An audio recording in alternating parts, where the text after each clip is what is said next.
Matius pasal 26. Pemberitahuan keempat tentang penderitaan Yesus, rencana untuk membunuh Yesus. Setelah Yesus selesai dengan segala pengajarannya itu, berkatalah ia kepada murid-muridnya, "Kamu tahu bahwa 2 hari lagi akan dirayakan Paskah, maka Anak Manusia akan diserahkan untuk disalibkan." Pada waktu itu, berkumpullah imam-imam kepala dan tua-tua bangsa Yahudi di istana imam besar yang bernama Kayafas. Dan mereka merundingkan suatu rencana untuk menangkap Yesus dengan tipu muslihat dan untuk membunuh dia. Tetapi mereka berkata, "Jangan pada waktu perayaan, supaya jangan timbul keributan di antara rakyat." Yesus diurapi. Ketika Yesus berada di Betania, di rumah Simon si Kusta, datanglah seorang perempuan kepadanya membawa sebuah buli-buli pualam berisi minyak wangi yang mahal. Minyak itu dicurahkannya ke atas kepala Yesus yang sedang duduk makan. Melihat itu murid-murid gusar dan berkata, "Untuk apa pemborosan ini? Sebab minyak itu dapat dijual dengan mahal dan uangnya dapat diberikan kepada orang-orang miskin." Tetapi Yesus mengetahui pikiran mereka lalu berkata, "Mengapa kamu menyusahkan perempuan ini? Sebab ia telah melakukan suatu perbuatan yang baik padaku. Karena orang-orang miskin selalu ada padamu, tetapi aku tidak akan selalu bersama-sama kamu. Sebab dengan mencurahkan minyak itu ke tubuhku, ia membuat suatu persiapan untuk penguburanku. Aku berkata kepadamu, sesungguhnya di mana saja Injil ini diberitakan di seluruh dunia, apa yang dilakukannya ini akan disebut juga untuk mengingat dia." Yudas mengkhianati Yesus. Kemudian pergilah seorang dari ke-12 murid itu yang bernama Yudas Iskariot kepada imam-imam kepala. Ia berkata, "Apa yang hendak kamu berikan kepadaku supaya aku menyerahkan dia kepada kamu?" Mereka membayar 30 uang perak kepadanya. Dan mulai saat itu, ia mencari kesempatan yang baik untuk menyerahkan Yesus. Yesus makan Paskah dengan murid-muridnya. Pada hari pertama dari hari raya roti tidak beragi, datanglah murid-murid Yesus kepadanya dan berkata, "Di mana engkau kehendaki kami mempersiapkan perjamuan Paskah bagimu?" Jawab Yesus, "Pergilah ke kota kepada si Anu, dan katakan kepadanya, pesan guru, waktuku hampir tiba, di dalam rumahmu aku mau merayakan Paskah bersama-sama dengan murid-muridku." Lalu murid-muridnya melakukan seperti yang ditugaskan Yesus kepada mereka dan mempersiapkan Paskah. Setelah hari malam, Yesus duduk makan bersama-sama dengan ke-12 murid itu.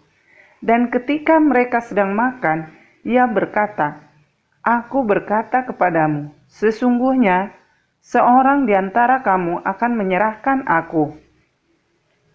Dan dengan hati yang sangat sedih, berkatalah mereka seorang demi seorang kepadanya, "Bukan aku ya Tuhan?" Ia menjawab, "Dia yang bersama-sama dengan aku mencelupkan tangannya ke dalam pinggan ini, dialah yang akan menyerahkan aku. Anak Manusia memang akan pergi sesuai dengan yang ada tertulis tentang dia. Akan tetapi, celakalah orang yang olehnya Anak Manusia itu diserahkan. Adalah lebih baik bagi orang itu sekiranya ia tidak dilahirkan." Yudas yang hendak menyerahkan dia itu menjawab, katanya, "Bukan aku ya Rabi," kata Yesus kepadanya, "Engkau telah mengatakannya." Penetapan perjamuan malam. Dan ketika mereka sedang makan, Yesus mengambil roti, mengucap berkat, memecah-mecahkannya, lalu memberikannya kepada murid-muridnya dan berkata, "Ambillah, makanlah, inilah tubuhku." Sesudah itu ia mengambil cawan, mengucap syukur, lalu memberikannya kepada mereka dan berkata, "Minumlah kamu semua dari cawan ini, sebab inilah darahku, darah perjanjian yang ditumpahkan bagi banyak orang untuk pengampunan dosa. Akan tetapi aku berkata kepadamu, mulai dari sekarang, aku tidak akan minum lagi hasil pokok anggur ini sampai pada hari aku meminumnya, yaitu yang baru bersama-sama dengan kamu dalam kerajaan Bapa-Ku." Petrus akan menyangkal Yesus. Sesudah menyanyikan nyanyian pujian, pergilah Yesus dan murid-muridnya ke Bukit Zaitun.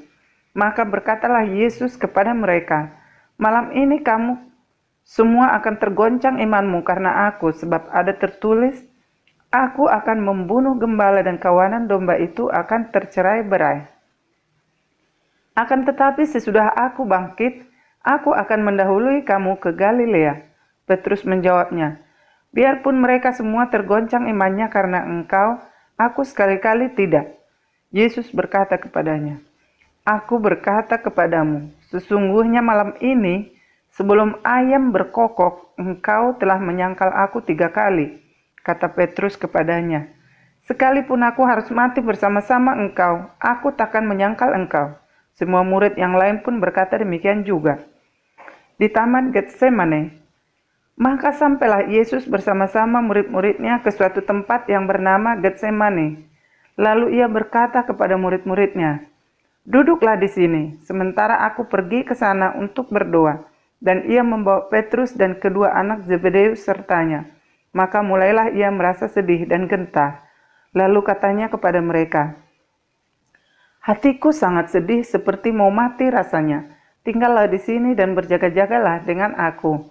Maka ia maju sedikit lalu sujud dan berdoa katanya, "Ya Bapakku, jikalau sekiranya mungkin, biarlah cawan ini lalu daripadaku. Tetapi janganlah seperti yang kukehendaki, melainkan seperti yang Engkau kehendaki." Setelah itu, ia kembali kepada murid-muridnya itu dan mendapati mereka sedang tidur. Dan ia berkata kepada Petrus, "Tidakkah kamu sanggup berjaga-jaga 1 jam dengan aku? Berjaga-jagalah dan berdoalah, supaya kamu jangan jatuh ke dalam pencobaan. Roh memang penurut, tetapi daging lemah." Lalu ia pergi untuk kedua kalinya dan berdoa, katanya, "Ya Bapakku, jikalau cawan ini tidak mungkin lalu, kecuali apabila aku meminumnya, jadilah kehendak-Mu." Dan ketika ia kembali pula, ia mendapati mereka sedang tidur, sebab mata mereka sudah berat. Ia membiarkan mereka di situ, lalu pergi dan berdoa untuk ketiga kalinya, dan mengucapkan doa yang itu juga. Sesudah itu ia datang kepada murid-muridnya dan berkata kepada mereka, "Tidurlah sekarang dan istirahatlah. Lihat, saatnya sudah tiba, bahwa Anak Manusia diserahkan ke tangan orang-orang berdosa. Bangunlah, marilah kita pergi. Dia yang menyerahkan aku sudah dekat." Yesus ditangkap. Waktu Yesus masih berbicara, datanglah Yudas, salah seorang dari ke-12 murid itu, dan bersama-sama dia serombongan besar orang yang membawa pedang dan pentung, disuruh oleh imam-imam kepala dan tua-tua bangsa Yahudi. Orang yang menyerahkan dia telah memberitahukan tanda ini kepada mereka. "Orang yang akan kucium, itulah dia, tangkaplah dia." Dan segera ia maju mendapatkan Yesus dan berkata, "Salam Rabi," lalu mencium dia. Tetapi Yesus berkata kepadanya, "Hai teman, untuk itukah engkau datang?" Maka majulah mereka memegang Yesus dan menangkapnya. Tetapi seorang dari mereka yang menyertai Yesus mengulurkan tangannya, menghunus pedangnya, dan menetakkan kepada hamba imam besar sehingga putus telinganya. Maka kata Yesus kepadanya, "Masukkan pedang itu kembali ke dalam sarungnya, sebab barang siapa menggunakan pedang akan binasa oleh pedang. Atau kau sangka bahwa aku tidak dapat berseru kepada Bapakku supaya ia segera mengirim lebih dari 12 pasukan malaikat membantu aku? Jika begitu, bagaimanakah akan digenapi yang tertulis dalam kitab suci yang mengatakan bahwa harus terjadi demikian?" Pada saat itu Yesus berkata kepada orang banyak, "Sangkamu aku ini penyamun, maka kamu akan lengkap dengan pedang dan pentung untuk menangkap aku? Padahal tiap-tiap hari aku duduk mengajar di bait Allah, dan kamu tidak menangkap aku. Akan tetapi semua ini terjadi supaya genap yang ada tertulis dalam kitab nabi-nabi." Lalu semua murid itu meninggalkan dia dan melarikan diri. Yesus di hadapan mahkamah agama. Sesudah mereka menangkap Yesus, mereka membawanya menghadap Kayafas, imam besar. Di situ telah berkumpul ahli-ahli Taurat dan tua-tua. Dan Petrus mengikuti dia dari jauh sampai ke halaman imam besar. Dan setelah masuk ke dalam, ia duduk di antara pengawal-pengawal untuk melihat kesudahan perkara itu. Imam-imam kepala, malah seluruh mahkamah agama mencari kesaksian palsu terhadap Yesus, supaya ia dapat dihukum mati. Tetapi mereka tidak memperolehnya, walaupun tampil banyak saksi dusta, tetapi akhirnya tampillah 2 orang. yang mengatakan orang ini berkata, "Aku dapat merubuhkan bait Allah dan membangunnya kembali dalam 3 hari." Lalu imam besar itu berdiri dan berkata kepadanya, "Tidakkah engkau memberi jawab atas tuduhan-tuduhan saksi-saksi ini terhadap engkau?" Tetapi Yesus tetap diam. Lalu kata imam besar itu kepadanya, "Demi Allah yang hidup, katakanlah kepada kami, apakah engkau Mesias, anak Allah atau tidak?" Jawab Yesus, "Engkau telah mengatakannya. Akan tetapi, aku berkata kepadamu, mulai sekarang kamu akan melihat Anak Manusia duduk di sebelah kanan yang Maha Kuasa dan datang di atas awan-awan di langit." Maka imam besar itu mengoyakkan pakaiannya dan berkata, "Ia menghujat Allah. Untuk apa kita perlu saksi lagi? Sekarang telah kamu dengar hujatannya. Bagaimana pendapat kamu?" Mereka menjawab dan berkata, "Ia harus dihukum mati." Lalu mereka meludahi mukanya dan meninjunya. Orang-orang lain memukul dia dan berkata, "Cobalah katakan kepada kami, hai Mesias, siapakah yang memukul engkau?" Petrus menyangkal Yesus. Sementara itu Petrus duduk di luar di halaman. Maka datanglah seorang hamba perempuan kepadanya, katanya, "Engkau juga selalu bersama-sama dengan Yesus orang Galilea itu." Tetapi ia menyangkalnya di depan semua orang, katanya, "Aku tidak tahu apa yang engkau maksud." Ketika ia pergi ke pintu gerbang, seorang hamba lain melihat dia dan berkata kepada orang-orang yang ada di situ, "Orang ini bersama-sama dengan Yesus orang Nazaret itu." Dan ia menyangkalnya pula dengan bersumpah, "Aku tidak kenal orang itu." Tidak lama kemudian orang-orang yang ada di situ datang kepada Petrus dan berkata, "Pasti engkau juga salah seorang dari mereka, itu nyata dari bahasamu." Maka mulailah Petrus mengutuk dan bersumpah, "Aku tidak kenal orang itu." Dan pada saat itu berkokoklah ayam. Maka teringatlah Petrus akan apa yang dikatakan Yesus kepadanya, "Sebelum ayam berkokok, engkau telah menyangkal aku 3 kali." Lalu ia pergi keluar dan menangis dengan sedihnya. Matius pasal 27. Yesus diserahkan kepada Pilatus, kematian Yudas. Ketika hari mulai siang, semua imam kepala dan tua-tua bangsa Yahudi berkumpul dan mengambil keputusan untuk membunuh Yesus. Mereka membelenggu dia lalu membawanya dan menyerahkannya kepada Pilatus, wali negeri itu. Pada waktu Yudas yang menyerahkan dia melihat bahwa Yesus telah dijatuhi hukuman mati, menyesallah ia. Lalu ia mengembalikan uang yang 30 perak itu kepada imam-imam kepala dan tua-tua dan berkata, "Aku telah berdosa karena menyerahkan darah orang yang tak bersalah." Tetapi jawab mereka, "Apa urusan kami dengan itu? Itu urusanmu sendiri." Maka ia pun melemparkan uang perak itu ke dalam bait suci, lalu pergi dari situ dan menggantung diri. Imam-imam kepala mengambil uang perak itu dan berkata, "Tidak diperbolehkan memasukkan uang ini ke dalam peti persembahan, sebab ini uang darah." Sesudah berunding, mereka membeli dengan uang itu tanah yang disebut tanah tukang periuk untuk dijadikan tempat pekuburan orang asing. Itulah sebabnya tanah itu sampai pada hari ini disebut tanah darah. Dengan demikian genaplah firman yang disampaikan oleh Nabi Yeremia. Mereka menerima 30 uang perak, yaitu harga yang ditetapkan untuk seorang menurut penilaian yang berlaku di antara orang Israel. Dan mereka memberikan uang itu untuk tanah tukang periuk, seperti yang dipesankan Tuhan kepadaku. Yesus di hadapan Pilatus. Lalu Yesus dihadapkan kepada wali negeri, dan wali negeri bertanya kepadanya, "Engkaukah raja orang Yahudi?" Jawab Yesus, "Engkau sendiri mengatakannya." Tetapi atas tuduhan yang diajukan imam-imam kepala dan tua-tua terhadap dia, ia tidak memberi jawab apapun. Maka kata Pilatus kepadanya, "Tidakkah engkau dengar betapa banyaknya tuduhan saksi-saksi ini terhadap engkau?" Tetapi ia tidak menjawab suatu kata pun, sehingga wali negeri itu sangat heran. Telah menjadi kebiasaan bagi wali negeri untuk membebaskan satu orang hukuman pada tiap-tiap hari raya, itu atas pilihan orang banyak. Dan pada waktu itu ada dalam penjara seorang yang terkenal kejahatannya yang bernama Yesus Barabas. Karena mereka sudah berkumpul di sana, Pilatus berkata kepada mereka, "Siapa yang kamu kehendaki kubebaskan bagimu, Yesus Barabas atau Yesus yang disebut Kristus?" Ia memang mengetahui bahwa mereka telah menyerahkan Yesus karena dengki.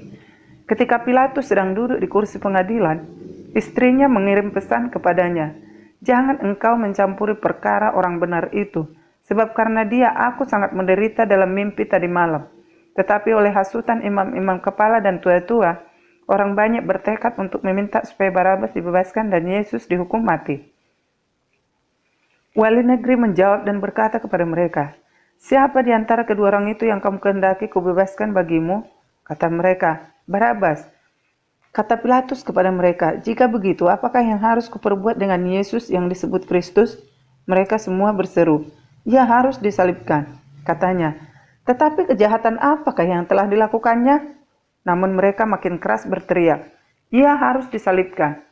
Ketika Pilatus melihat mereka segala usaha akan sia-sia, malah sesudah mulai timbul kekacauan, ia mengambil air dan membasuh tangannya di hadapan orang banyak dan berkata, "Aku tidak bersalah terhadap darah orang ini.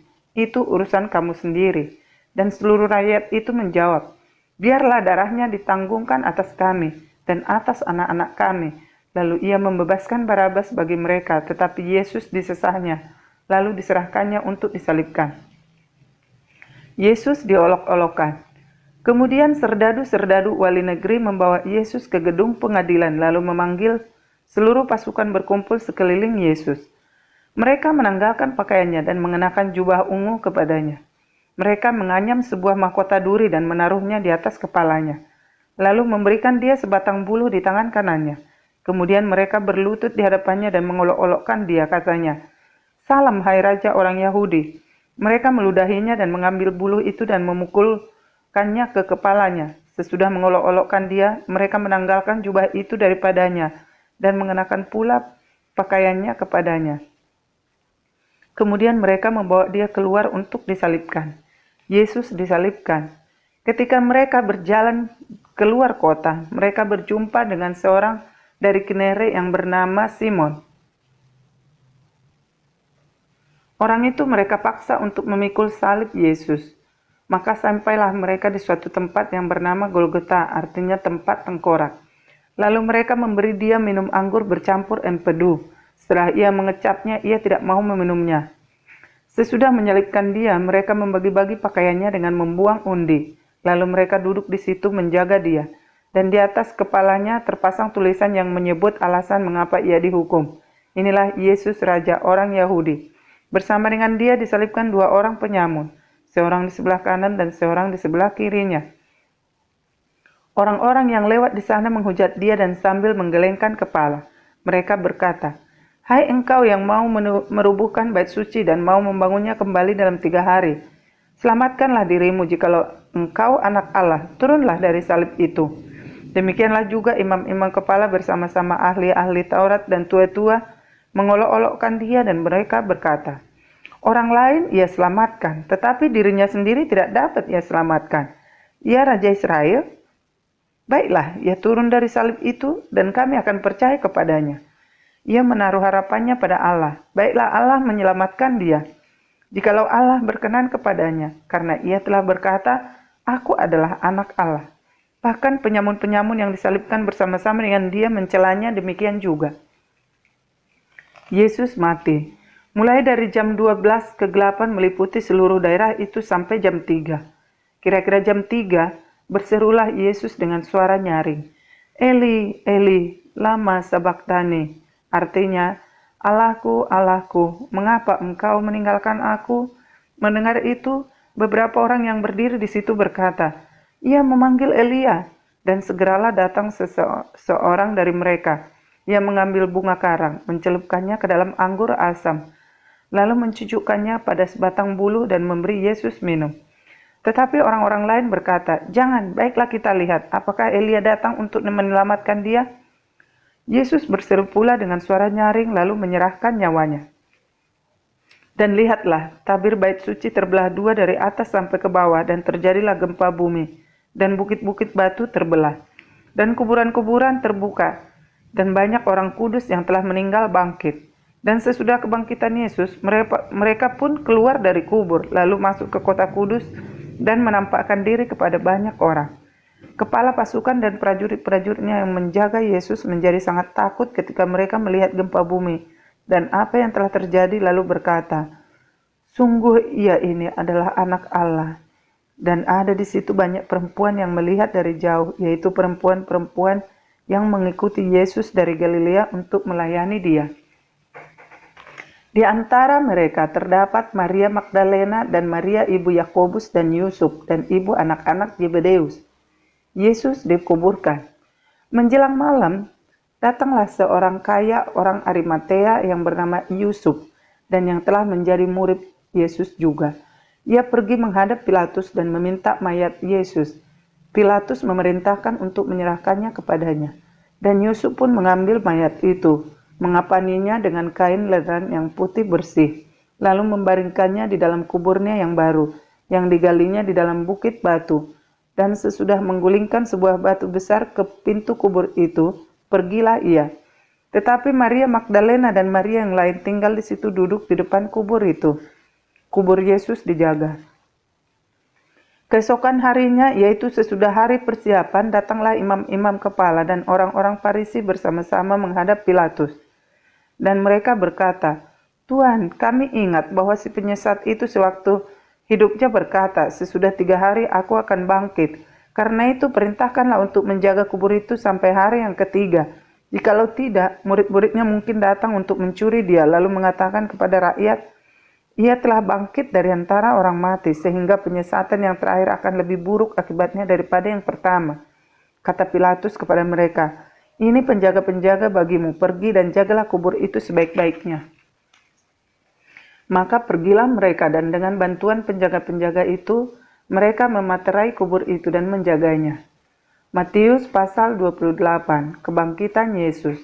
Setelah hari Sabat lewat, menjelang meningsingnya fajar pada hari pertama minggu itu, pergilah Maria Magdalena dan Maria yang lain menengok kubur itu. Maka terjadilah gempa bumi yang hebat sebab seorang malaikat Tuhan turun dari langit dan datang ke batu itu dan menggulingkannya lalu duduk di atasnya. Wajahnya bagaikan kilat dan pakaiannya putih bagaikan salju. Dan penjaga-penjaga itu gentar ketakutan dan menjadi seperti orang-orang mati. Akan tetapi malaikat itu berkata kepada perempuan-perempuan itu, "Janganlah kamu takut, sebab aku tahu kamu mencari Yesus yang disalibkan itu. Ia tidak ada di sini, sebab ia telah bangkit, sama seperti yang telah dikatakannya. Mari, lihatlah tempat ia berbaring, dan segeralah pergi dan katakanlah kepada murid-muridnya bahwa ia telah bangkit dari antara orang mati. Ia mendahului kamu ke Galilea, di sana kamu akan melihat dia. Sesungguhnya aku telah mengatakannya kepadamu." Mereka segera pergi dari kubur itu dengan takut dan dengan sukacita yang besar dan berlari cepat-cepat untuk memberitahukannya kepada murid-murid Yesus. Tiba-tiba Yesus berjumpa dengan mereka dan berkata, "Salam bagimu." Mereka mendekatinya dan memeluk kakinya serta menyembahnya. Maka kata Yesus kepada mereka, "Jangan takut. Pergi dan katakanlah kepada saudara-saudaraku supaya mereka pergi ke Galilea, dan di sanalah mereka akan melihat aku." Dusta Mahkamah Agama. Ketika mereka di tengah jalan, datanglah beberapa orang dari penjaga itu ke kota dan memberitahukan segala yang terjadi itu kepada imam-imam kepala. Dan sesudah berunding dengan tua-tua, mereka mengambil keputusan lalu memberikan sejumlah uang besar kepada serdadu-serdadu itu dan berkata, "Kamu harus mengatakan bahwa murid-muridnya datang malam-malam dan mencurinya ketika kamu sedang tidur. Dan apabila hal ini kedengaran oleh wali negeri, kami akan berbicara dengan dia sehingga kamu tidak beroleh kesulitan apa-apa." Mereka menerima uang itu dan berbuat seperti yang dipesankan kepada mereka. Dan cerita ini tersiar di antara orang Yahudi sampai sekarang ini. Perintah untuk memberitakan Injil. Dan ke-11 murid itu berangkat ke Galilea ke bukit yang telah ditunjukkan Yesus kepada mereka. Ketika melihat dia, mereka menyembahnya, tetapi beberapa orang ragu-ragu. Yesus mendekati mereka dan berkata, "Kepadaku telah diberikan segala kuasa di sorga dan di bumi. Karena itu, pergilah, jadikanlah semua bangsa muridku dan baptislah mereka dalam nama Bapa dan Anak dan Roh Kudus. Dan ajarlah mereka melakukan segala sesuatu yang telah kuperintahkan kepadamu. Dan ketahuilah, aku menyertai kamu senantiasa sampai kepada akhir zaman." Injil Markus pasal 1, Yohanes Pembaptis. Inilah permulaan Injil tentang Yesus Kristus anak Allah seperti ada tertulis dalam kitab Nabi Yesaya. "Lihatlah, aku menyuruh utusanku mendahului engkau. Ia akan mempersiapkan jalan bagimu. Ada suara orang yang berseru-seru di padang gurun, "Persiapkanlah jalan untuk Tuhan, luruskanlah jalan baginya." Demikianlah Yohanes Pembaptis tampil di padang gurun dan menyerukan, "Bertobatlah dan berilah dirimu dibaptis, dan Allah akan mengampuni dosamu." Lalu datanglah kepadanya orang-orang dari seluruh daerah Yudea dan semua penduduk Yerusalem, dan sambil mengaku dosanya mereka dibaptis di sungai Yordan. Yohanes memakai jubah bulu unta dan ikat pinggang kulit, dan makanannya belalang dan madu hutan. Inilah yang diberitakannya, "Sesudah aku akan datang ia yang lebih berkuasa daripadaku. Membungkuk dan membuka tali kasutnya pun aku tidak layak. Aku membaptis kamu dengan air, tetapi ia akan membaptis kamu dengan Roh Kudus." Yesus dibaptis Yohanes. Pada waktu itu, datanglah Yesus dari Nazaret di tanah Galilea, dan ia dibaptis di sungai Yordan oleh Yohanes. Pada saat ia keluar dari air, ia melihat langit terkoyak dan roh seperti burung merpati turun ke atasnya. Lalu terdengarlah suara dari sorga, "Engkaulah anakku yang kukasihi, kepadamulah aku berkenan." Pencobaan di padang gurun. Segera sesudah itu, roh memimpin dia ke padang gurun. Di padang gurun itu, ia tinggal 40 hari lamanya, dicobai oleh iblis.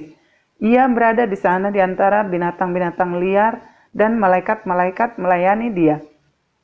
Yesus tampil di Galilea. Sesudah Yohanes ditangkap, datanglah Yesus ke Galilea memberitakan Injil Allah. Katanya, "Waktunya telah genap, kerajaan Allah sudah dekat, bertobatlah dan percayalah kepada Injil." Yesus memanggil murid-murid yang pertama. Ketika Yesus sedang berjalan menyusur danau Galilea, ia melihat Simon dan Andreas, saudara Simon. Mereka sedang menebarkan jala di danau sebab mereka penjala ikan. Yesus berkata kepada mereka, "Mari, ikutlah aku dan kamu akan kujadikan penjala manusia." Lalu mereka pun segera meninggalkan jalannya dan mengikuti dia. Dan setelah Yesus meneruskan perjalanannya sedikit lagi, dilihatnya Yakobus anak Zebedeus dan Yohanes saudaranya sedang membereskan jala di dalam perahu. Yesus segera memanggil mereka dan mereka meninggalkan ayahnya Zebedeus di dalam perahu bersama orang-orang upahannya lalu mengikuti dia. Yesus dalam rumah ibadat di Kapernaum. Mereka tiba di Kapernaum. Setelah hari Sabat mulai, Yesus segera masuk ke dalam rumah ibadat dan mengajar. Mereka takjub mendengar pengajarannya sebab ia mengajar mereka sebagai orang yang berkuasa, tidak seperti ahli-ahli Taurat. Pada waktu itu di dalam rumah ibadat itu ada seorang yang kerasukan roh jahat. Orang itu berteriak, "Apa urusanmu dengan kami, hai Yesus, orang Nazaret? Engkau datang hendak membinasakan kami? Aku tahu siapa engkau, yang kudus dari Allah." Tetapi Yesus menghardiknya katanya, "Diam, keluarlah daripadanya." Roh jahat itu menggoncang-goncang orang itu, dan sambil menjerit dengan suara nyaring ia keluar daripadanya. Mereka semua takjub sehingga mereka memperbincangkannya. Katanya, "Apa ini?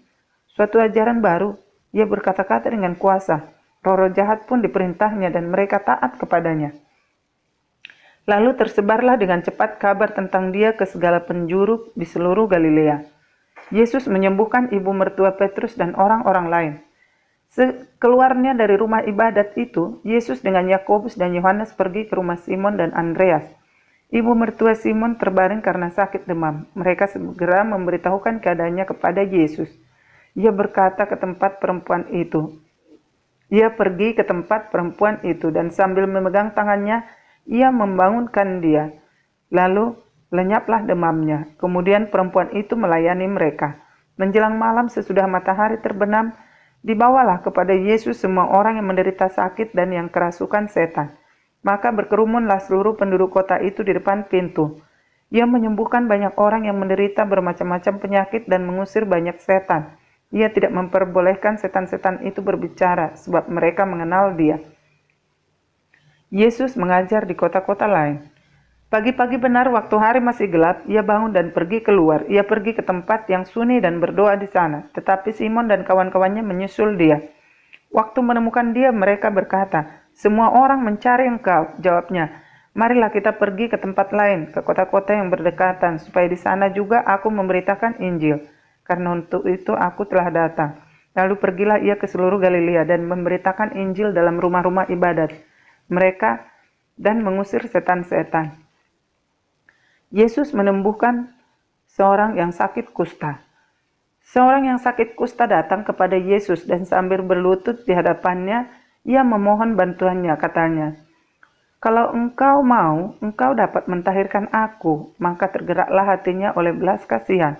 Lalu ia mengulurkan tangannya, menjamah orang itu dan berkata kepadanya, "Aku mau, jadilah engkau tahir." Seketika itu juga lenyaplah penyakit kusta orang itu dan ia menjadi tahir. Segera ia menyuruh orang itu pergi dengan peringatan keras. "Ingatlah, janganlah engkau memberitahukan apa-apa tentang hal ini kepada siapapun, tetapi pergilah, perlihatkanlah dirimu kepada imam dan persembahkanlah untuk pentahiranmu persembahan yang diperintahkan oleh Musa sebagai bukti bagi mereka." Tetapi orang itu pergi memberitakan peristiwa itu dan menyebarkan kemana-mana, sehingga Yesus tidak dapat lagi terang-terangan masuk ke dalam kota.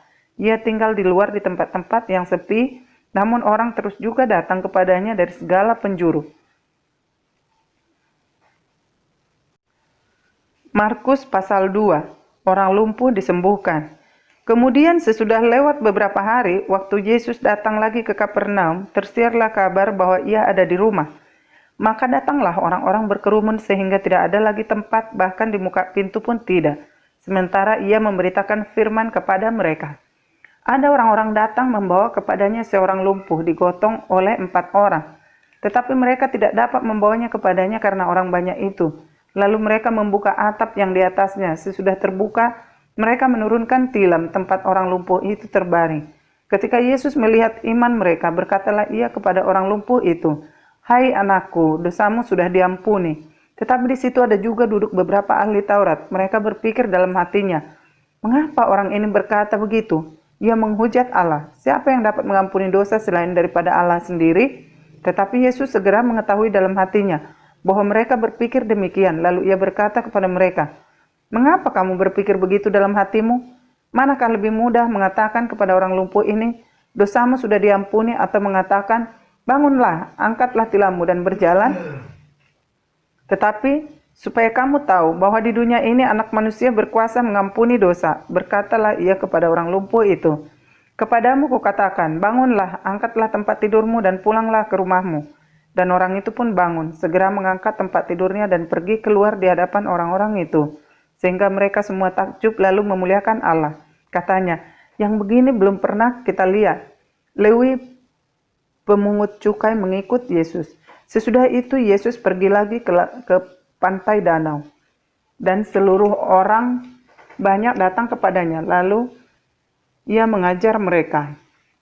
Kemudian ketika ia berjalan lewat di situ, ia melihat Lewi anak Alfeus duduk di rumah cukai, lalu ia berkata kepadanya, "Ikutlah aku." Maka berdirilah Lewi lalu mengikuti dia. Kemudian ketika Yesus makan di rumah orang itu, banyak pemungut cukai dan orang berdosa makan bersama-sama dengan dia dan murid-muridnya, sebab banyak orang yang mengikuti dia. Pada waktu ahli-ahli Taurat dari golongan Farisi melihat bahwa ia makan dengan pemungut cukai dan orang berdosa itu, berkatalah mereka kepada murid-muridnya, "Mengapa ia makan bersama-sama dengan pemungut cukai dan orang berdosa?" Yesus mendengarnya dan berkata kepada mereka, "Bukan orang sehat yang memerlukan tabib, tetapi orang sakit. Aku datang bukan untuk memanggil orang benar, melainkan orang berdosa." Hal berpuasa. Pada suatu kali ketika murid-murid Yohanes dan orang-orang Farisi sedang berpuasa, datanglah orang-orang dan mengatakan kepada Yesus, "Mengapa murid-murid Yohanes dan murid-murid orang Farisi berpuasa, tetapi murid-muridmu tidak?" Jawab Yesus kepada mereka, "Dapatkah sahabat-sahabat mempelai laki-laki berpuasa sedang mempelai itu bersama mereka? Selama mempelai itu bersama mereka, mereka tidak dapat berpuasa. Tetapi waktunya akan datang mempelai itu diambil dari mereka, dan pada waktu itulah mereka akan berpuasa. Tidak seorang pun menambalkan secarik kain yang belum susut pada baju yang tua, karena jika demikian kain penambal itu akan mencabiknya, yang baru mencabik yang tua, lalu makin besarlah koyaknya. Demikian juga tidak seorang pun mengisikan anggur yang baru ke dalam kantong kulit yang tua, karena jika demikian anggur itu akan mengoyakkan kantong itu, sehingga anggur itu dan kantongnya dua-duanya terbuang. Tetapi anggur yang baru hendaknya disimpan dalam kantong yang baru pula." Murid-murid memetik gandum pada hari Sabat. Pada suatu kali pada hari Sabat, Yesus berjalan di ladang gandum, dan sementara berjalan murid-muridnya memetik bulir gandum. Maka kata orang-orang Farisi kepadanya, "Lihat, Mengapa mereka berbuat sesuatu yang tidak diperbolehkan pada hari Sabat? Jawabnya kepada mereka, belum pernahkah kamu baca apa yang dilakukan Daud ketika ia dan mereka yang mengikutinya kekurangan dan kelaparan? Bagaimana ia masuk ke dalam rumah Allah waktu Abiatar menjabat sebagai imam besar lalu makan roti sajian itu yang tidak boleh dimakan kecuali oleh imam-imam dan memberinya juga kepada pengikut-pengikutnya. Lalu kata Yesus kepada mereka, hari Sabat diadakan untuk manusia dan bukan manusia untuk hari Sabat. Jadi anak manusia adalah juga Tuhan atas hari Sabat.